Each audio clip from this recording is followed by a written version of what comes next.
games, late games, tight scores. What do you feel like has been the key to executing the way that you want to down the stretch when you have games that are right there for you? I think just having experience and playing with each other.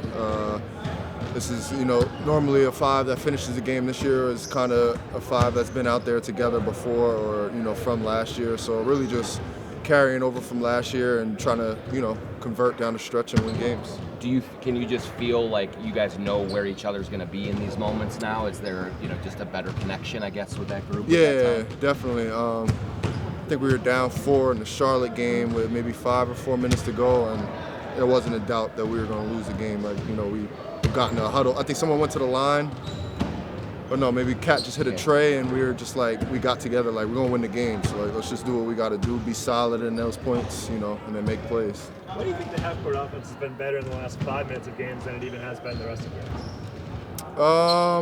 I think it's just coming down to Cat and Ant making the right plays or Mike Conley making the right play, and they've been doing a great job of doing that. So I think, they're playing great, all three of them during the season. Rudy keeping possessions alive. So I think just guys doing their thing down the stretch. It's nothing really much to it. Just, playing well, making plays down the stretch, and that's what they've been doing all season. Is that kind of the key, though, to late game offense, is doing what you normally do and not switching up just because it is a close game with 3 minutes left? Yeah, I think, I think those great teams have specific things they want to get to down the stretch, and they're able to execute them. And I think we're finally learning that, we have things to go to down the stretch, whether that's Ant, whether that's Cat, whether that's both of them making the right play, whatever it is.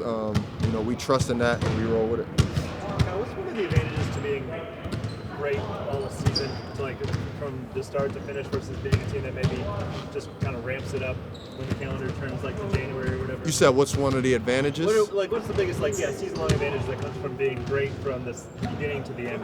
Well, normally when you have a team like that, I think you necessarily have a team that's pretty deep depth-wise. So that could be huge for you. If someone goes down in the playoffs and 10, 11, 12 have to step up, they're ready to go.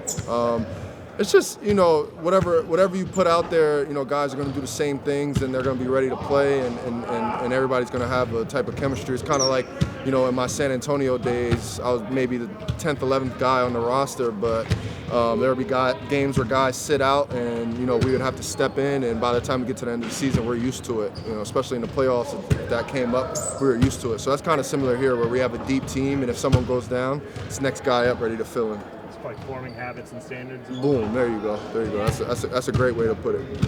How have you seen just Finchy kind of navigate the early season with all the success that you're having in terms of kind of keeping you guys focused and detail oriented? I think Finchy does a great job of just allowing us to be us and play through mistakes and kind of find our rhythm, and he really does a good job of that. I think he has a group here where his style works, and I think we're a bunch of mature guys and a bunch of guys who know how to handle success and know how to handle adversity. So I think he allows us to be us and allows us to be in our space, and we go from there. But he's been great at that all year. What's it been like for you? I know it's just kind of players grow and develop. I've noticed over this last year and a half, seeing the development and the way that maybe guys are growing and maturing, and some of the key guys in this team and how that's kind of. It was very special. It's special. I just came from a situation like that in Memphis, where I watched those guys who are all defensive team and Ja first team All NBA.